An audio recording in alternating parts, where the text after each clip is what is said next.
வணக்கம். விஎஸ் ஜோதிடம். இந்த ஜோதிட சேனலில் மீன ராசி சித்திரை மாத ராசி பலன்கள். மீன ராசிக்காரர்களுக்கு சித்திரை மாதத்தில் கிரகங்கள் தரக்கூடிய பலன்களை பற்றி அறிந்து கொள்வதற்கு முன்பதாக சந்திராஷ்டம தினங்களை தெரிந்து கொண்டால் மிகவும் உதவியாக இருக்கும்.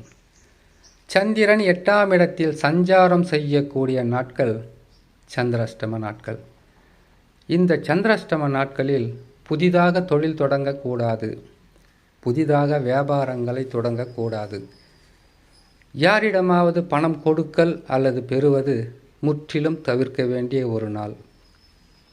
அது மட்டும் இல்லாமல் வண்டி வாகனங்களில் வேகமாக செல்லக்கூடாது. திடீர் ஊர் பிரயாணம் ஏற்பட்டால் 2.25 நாள் பொறுத்து அதற்கு பிறகு பிரயாணங்களை செய்வது உத்தம பலன்களை கொடுக்கும். தவிர்க்க முடியாத கட்டாயமாக செல்ல வேண்டிய ஒரு சூழ்நிலை இருந்தால் நீங்கள் செய்ய வேண்டியது ராகு காலம், யமகண்டம், வார சூலை பார்த்து நீங்கள் சென்று வந்தால் ஓரளவுக்கு நற்பலன்கள் கொடுக்கும். சரி, சந்திராஷ்டம தினங்களை பார்க்கலாம். வருகின்ற 10ஆம் தேதி 5ஆம் மாதம் 2025 சித்திரை மாதம் 27ஆம் தேதி சனிக்கிழமை பகல் 3:04 துலாம் ராசியில் சந்திர பகவான் சஞ்சாரம் செய்யும் போது சந்திராஷ்டம தினங்கள் ஆரம்பமாகும். சந்திராஷ்டம தினங்களில் பொறுமையும் நிதானமும் அவசியம்.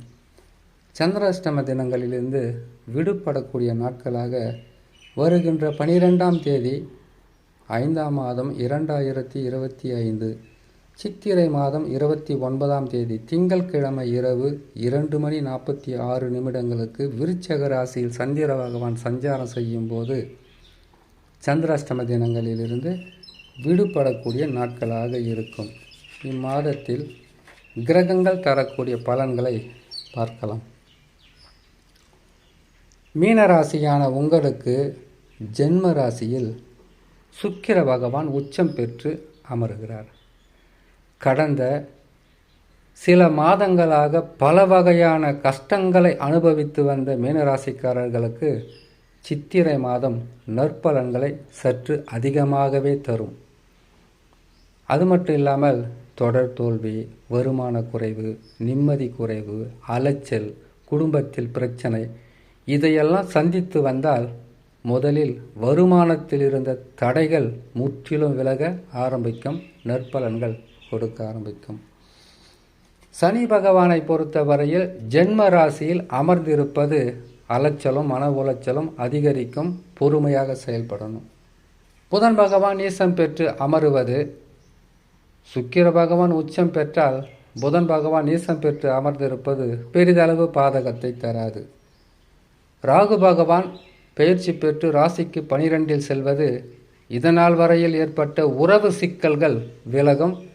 உறவுகளால் நன்மைகள் கட்டாயமாக கிடைக்கும். சூரிய பகவான் உங்கள் ராசிக்கு 2ஆம் ராசியில் உச்சம் பெற்று அமருவார். உடல் உஷ்ணத்தால் பாதிப்பு ஏற்படும். பேசும் வார்த்தையில் நிதானமாக பேச வேண்டும். அவசரம் வேணாம். ஆத்திரமும் கோபமும் அறிவுக்கு சத்ருவாக மாறும். பொறுமையாக செயல்பட்டால், நீங்கள் பொறுமையாக செயல்படுறதை விட மீனராசிக்காரங்க என்ன சொல்லுவாங்கன்னு கேட்டிங்கனாக்கா, கெட்டது செய்யாதீங்க, கெட்டது தான் நடக்கும். நல்லது நினைங்க, நல்லதை செய்யுங்க, என்னைக்கு இருந்தாலும் நமக்கு நல்லதே நடக்குன்னு மற்றவங்களுக்கு நீங்கள் சொல்கிறது தான் தப்பு. ஏன்னு கேட்டிங்கனாக்கா, கெட்டதே செஞ்சு பழக்கப்பட்டவங்கக்கிட்ட செய்யாதுன்னு சொன்னால் எப்படி அவங்களால முடியும்? நீங்கள் நல்லது நடக்கட்டுன்றதுக்காக சொல்லுவீங்க, அவங்களுக்கு நீங்கள் சொல்கிறது தான் கெட்டதாகவே தெரியும். மீனராசிக்கிட்ட இருக்கக்கூடிய மிகப்பெரிய ஒரு பலவீனம் என்னன்னு கேட்டிங்கனாக்கா, உங்களை போல் மற்றவங்கள மாற்றணும்னு நினைக்கிறீங்க பார்த்தீங்களா, அதை விட மிகப்பெரிய ஒரு தவறு இந்த பூமியில் வேறு எதுவுமே கிடையாது. மீனராசிக்காரங்க தவறே செய்யாதவங்க, தப்பே செய்யாதவங்க, பகவத்கீதையில் இருக்கக்கூடிய அனைத்து வகையான நல்லதையும் தெரிஞ்சு மற்றவங்களுக்கு சொல்கிறாங்கன்னு சொல்ல வரல. இருந்தாலும் நீங்கள் அனுபவத்தால் மிகப்பெரிய ஒரு ஆசானாக வாழக்கூடிய மனிதர். மீனராசிக்காரங்க. அனுபவம்னா நல்லா புரிஞ்சுக்கணும். கெட்டதை அனுபவித்து அதன் மூலியமாக நல்லது என்பதை என்னவென்று உணர்ந்து நீங்கள் தவறான பாதையில் போகாதீங்க, நீங்கள் வாழ்க்கையில் நிம்மதியாக வாழ மாட்டீங்கன்னு நீங்கள் சொல்லுவீங்க. அதை உங்கள் வீட்டில் இருக்கிறவங்களும் கேட்க மாட்டாங்க, வெளியில் இருக்கிறவங்களும் கேட்க மாட்டாங்க. அதுக்கப்புறம் அவங்க கேட்டு நாசமானதுக்கப்புறம் நீங்கள் சொன்னது கரெக்டுன்னு வந்து சொல்லுவாங்க. இதுதான் மீனராசிக்காரங்களுக்கு கடைசி வரைக்கும் நடக்கிறது. நீங்கள் தான் வந்து காக்கா போல் கத்திக்கிட்டு இருக்கணும். அதை கேட்டுட்டு அதை ஓட்டிகிட்டு தான் போவாங்களே தவிர அதனுடைய அர்த்தத்தை புரிந்து கொள்ளும் அளவிற்கு யாருக்குமே மனசக்தி இல்லைன்றதான் தெரிஞ்சுக்கணும். சரிங்க, உங்களை பற்றி புகழ்ந்து பேசியது போதும். சூரிய பகவான் உச்சம் பெற்று 2இல் இருப்பதினால் தனப்பிராப்தி அதிகரிக்கும். உடல் நலத்தில் மிக கவனம். குரு பகவான் 3ஆம் இடத்தில் இருந்தார். சகட்டு மேனிக்கு வாழ்க்கையில் கஷ்டங்களை கொடுத்து வந்த குரு பகவான் தான் 4ஆம் இடத்திற்கு செல்ல போகிறார். 4ஆம் இடத்துக்கு போனால் நல்லது நடந்துடுமா? அப்படி சொல்ல முடியாதுங்களே. 4ஆம் இடமும் நல்லதில்லை. ஆனால் மற்ற உபகிரகங்களும் ராகு கேது பயிற்சியும் நன்மைகளை செய்யும். இருப்பதிலேயே கடினமான பாதிப்பை கொடுத்து வந்தது கேது பகவான் தான். 7ஆம் ராசியில் உக்காந்துக்கிட்டு கணவன் மனைவிக்குள் பிரச்சனை, நண்பர்களிடத்தில் பிரச்சனை, உறவுகளில் பிரச்சனை, உடல் நலத்தில் பாதிப்பு, இப்படியெல்லாம் தொல்லைகளை கொடுத்து வந்த கிரக மாற்றங்கள் ஏற்படுது. வாழ்க்கையிலும் மாற்றங்கள் கட்டாயமாக நடக்கும், கிடைக்கும்.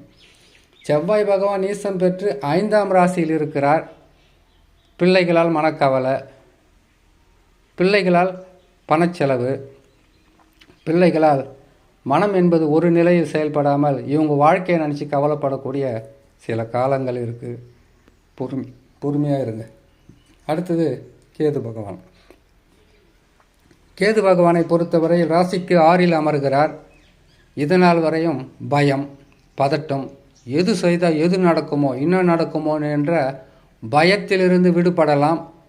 மன ஆறுதலும் நம்பிக்கையும் தைரியமும் தன்னம்பிக்கையும் வளரக்கூடிய ஸ்தானத்தில் அமருவது கேது பகவான்.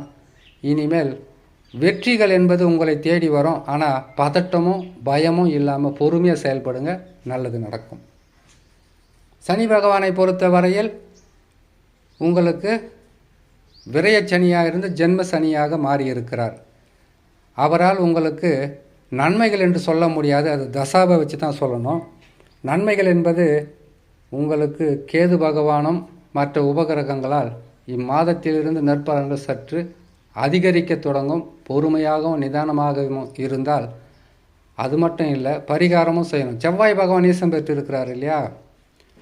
செவ்வாய் பகவான் நீசம் பெற்று அமர்ந்திருப்பதினால் செவ்வாய்க்கிழமை தோறும் துர்க்கை அம்மனை வணங்கி வருவதும், செவ்வாய்க்கிழமை இன்னைக்கு கூட செவ்வாய்க்கிழமை தான், மாலை நேரத்தில் வரக்கூடிய ராகு காலம், அந்த நேரத்தில் போயிட்டு துர்க்கை அம்மனை நீங்கள் வணங்கி வழிபட்டு வந்தால் மாற்றங்கள் என்பது மிகவும் சீக்கிரமாகவே நடக்க ஆரம்பிச்சிடும். ஏன்னு கேட்டிங்கன்னா ராகு கேதுவை விலகிட்டாங்க. இனிமேல் உங்கள் தலைமையில் இருந்த சுமையும் இறங்கிடும். மனக்கவலை, மனபயம் உங்களை விட்டு விலகும். இதனால் வரையில் நீங்கள் செய்து வந்த நன்மைகள், அந்த நன்மைகளுக்கு தீமைகளை தான் எல்லாம் செஞ்சுருப்பாங்க. இனிமேல் நன்மைகள் நடக்க ஆரம்பிச்சிடும். வெறும் ராகு கேது பயிற்சிக்கு இவ்வளோ சக்தியா அப்படிங்கிறீங்க? அப்படி கிடையாது. தசா நல்லா இருந்தால் இது நாள் வரையும் தாக்கு பிடிச்சிருப்பீங்க. இனிமேல் உங்களுக்கு நற்பலன்களை கொடுப்பதற்கு கிரகங்கள் தயாராக இருக்கும். செவ்வாய்க்கிழமை தோறும் துர்க்கை அம்மனை வணங்குவாங்க. சனி பகவான் ஜென்ம ராசியில் இருக்கிறாரு. அது திருக்கணித ரீதியாக வாக்கிய கணிதத்தில் 2026 தான் கொடுத்துருக்காங்க. எந்த கிரகங்கள் எப்படி இருந்தாலும் சித்திரை மாதத்திலிருந்து மீனராசியான உங்களுக்கு நற்பலன்கள் அதிகரிக்க தொடங்கும். இனிமேல் இயல்பான வாழ்க்கையை நடத்தக்கூடிய ஒரு சூழ்நிலைக்கு நீங்கள் வரலாம் என்று சொல்லி இன்னொரு நல்ல பதிவில் உங்களை நான் சந்திக்கிறேன். நன்றி, வணக்கம்.